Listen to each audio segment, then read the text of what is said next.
How to write an email in business communication? We're going to answer that question in this video.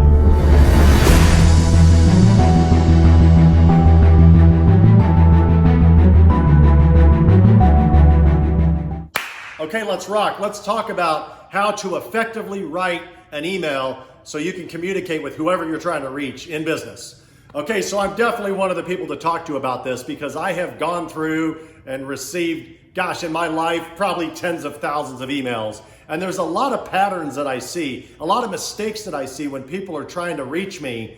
And they just kind of fall into that spam bucket, right? Where you just know that they're sending like a mass email and it's a huge turnoff, a huge mistake if they're truly trying to reach me. If they're just sending, they bought 100,000 emails or 1 million emails and they really don't care, they're just playing the numbers game and they're just sending it out to 1 million people, well, tough. It's probably going to go to my spam anyway. And if I see it, the way that it's worded is just going to come across as spam. And so we obviously see a lot of when I say scam, proposals where people are trying to pitch you something that's too good to be true. We saw this start many years ago when the internet was born with the whole Nigerian scam, right? Where they would promise you that their friend or cousin won the lottery and won millions and they just need your bank account info to send it to you and whatever. And a lot of people fell for that and lost their life savings, right? But the thing that's important to note in those emails is that it was very obvious that what they were offering was just too good to be true, okay? So anytime you see an email like that, where your first reaction is, wow, today's my lucky day, or it's, wow, there's no way, it's too good to be true, it is. Just assume that it is, because you're not gonna have a random person on planet Earth email you or email me and say, hey, I won the lottery, and what I'm going to do is I'm going to go online and I'm going to just email a random person I've never met and just send them a bunch of money, right? So that's not realistic. So understand that.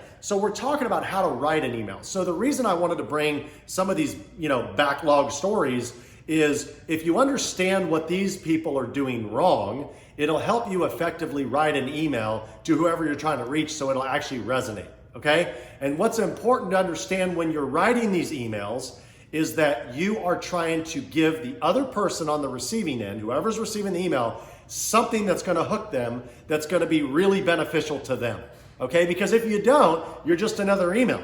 So you got to offer something to them and really nothing to you, right? So as an example, you might be somebody that's got a local business. And instead of, trying to say, hey, I'm going to be stopping by your neck of the woods, is it cool if I stop by for a few minutes, which is a crock, that's not the truth, it's a bunch of crap, and that's not a few minutes. They want like an hour of your time, at least half an hour, so they can give you their sales pitch, right? But if you say, hey, I've got something that's probably massively mutually beneficial for your business and mine, and I'm right down the street, or I'm in the same city or same neighborhood or whatever, would love to talk to you. Even more personable would be to physically go somewhere and introduce yourself, and maybe the owner's not there and you meet the manager, you meet whoever's running the store, the business or whatever, you meet them and you get their first name. So that way when you send the email, you might start the email by saying, hi, I just spoke with Bob. Say Bob was your employee. He said, hey, I was just in the other day, I spoke with Bob. I was really impressed with your place. Hey, I'm in the business of doing this and I've got an idea that would be massively mutually beneficial for both of us. Would love to catch up with you, whenever it's convenient, something like that. What you don't want to do, okay, these are the big don'ts. What you don't want to do is type a lot of stuff, right? Something that looks like a bunch of spam. Don't use italics and bolds and underlines and things like that. Those are huge turnoffs. When I see that, I'm like, template email. They're just trying to get my attention and whatnot. It's not always the end of the world, or it's not a bad idea to maybe put your actual face, right? A picture, a headshot or a good picture of yourself where you're cleaned up in your suit or, in whatever your business attire is, so that way they can have a face with a name and you don't just come across as just a blank email or something like that. And maybe put your obviously your company information. Okay, so understanding before we're talking about actually writing the email, right, and how you need to write it, we want to talk about the don'ts, right? Because we do not want you to fall in the category of spam, okay? Now, when you decide to write an email, I'm assuming you're going to compose a message going to one person. You're not going to, CC and blind carbon copy, 1,000 people so you can get one email, whatever, because there's no way that you can cater to all those people with just one email, right? And if you're me and you're really trying to do solid sales and build long-term business with those people, if you're trying to do that, you want to come as personable as you can. Like I said, take the time to visit their location, right? Take the time to let them know that you're not just selling them something, that you're going to offer something that's mutually beneficial. So they're going to benefit and you're going to benefit. It's one of the biggest mistakes I see a lot of advertisers make with me. It's a huge mistake. Is that I can see right through it. I'm a salesman, okay? I've been a salesman my whole life. I see it. I know the play. I know the words. I know the this and I know the that. They can say whatever they want. The bottom line is they're only doing what's good for themselves so they can get commission. They're truly not really worried about how much money I make, and I'll tell you why. They say it, hey, we're not going to survive. This relationship's not going to last if you're not doing well, so we're here to make sure that, you succeed. So a couple times recently in some of my businesses, I had a couple radio stations that were contacting me, and we had tried one of them out. We spent a few $1,000s as a test trial, and we created like a unique code. So that way, anytime somebody redeemed that code, we could track it with our software. And then we could run the report. We wanted to see in that 3-month span with our few $1,000 investment, how much money did we generate from that code? Now, obviously, there could have been business generated that wasn't trackable because some people might have just heard it on the radio, showed up and spent the money, and then we didn't have a way to track it because they didn't use the code. But come on, if it's doing well, like the salesperson's pitching, some people are going to use the freaking code, right? Okay, so what ended up happening was after that entire time, no codes were redeemed, none.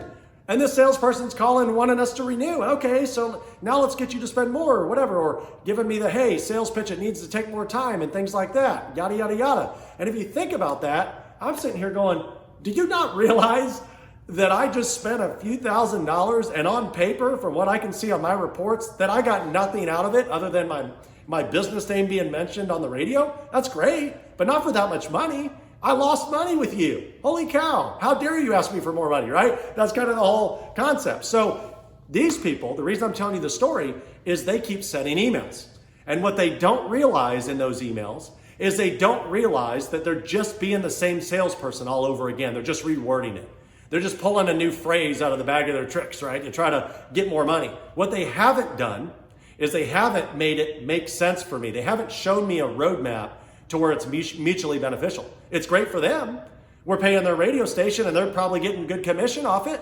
But it's not good for me other than hearing my name mentioned, but I'm not in it for that. I want to make some money too, right? So the mistake is they're not taking the angle of helping me with success. So finally I told one of them, I said, look, I got to be firm with you.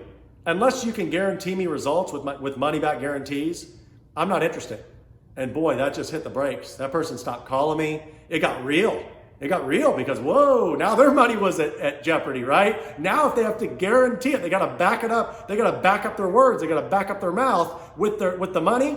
Oh, now everything changed. So now, guess what? They're probably on to the next. So that was a big mistake that they made trying to write emails, was they weren't showing any concern for my business and my ability to succeed other than what was just crapping out of their mouth. And everybody hears that from sales. Okay, now let's talk about when you're writing the email actually. Make sure that when you're writing the email that you've got good grammar, good punctuation, et cetera, et cetera. Put a good subject line that's not super long and super confusing, and don't make something that's like proposal. Don't say something like that. You say like proposal, that's a turnoff, right? Again, think of something crafty, something that might make somebody, if they were you, get excited to open that email up. And when you open it up, again, don't make it super long. Make it sweet and simple. And again, punctuation and grammar is key. One of the biggest turnoffs for me is when I see somebody that's trying to do business with me and they start the first letter of the sentence in a lowercase letter. They have no periods. Everything's run-ons, nothing at the end, no commas, no anything. It just looks like an 8-year-old wrote the email. That's just not professional. So if you're not good at grammar, you need to have somebody help proof it for you, because if you're going to be in the business and you want people to take you seriously, you're going to need to at least be able to punctuate, spell correctly, don't misspell words and things like that. And like I said, sweet, short, and to the point, right? Make sure your proposal is going to offer them something that's mutually beneficial. Again, you're falling in that category of just nothing but sales pitches, okay? And we want to stay away from that. Okay, everybody, I hope you found this video helpful. If you did, please like it, comment, and share it. And don't forget to subscribe. I'd love to keep delivering videos, and I need your support. I'd love it if you subscribe, and I'm here to serve. So remember that. And in business, remember this from me, it's not easy for anybody. So when the going gets tough, never give up. Push hard, keep pushing, and be the hustler.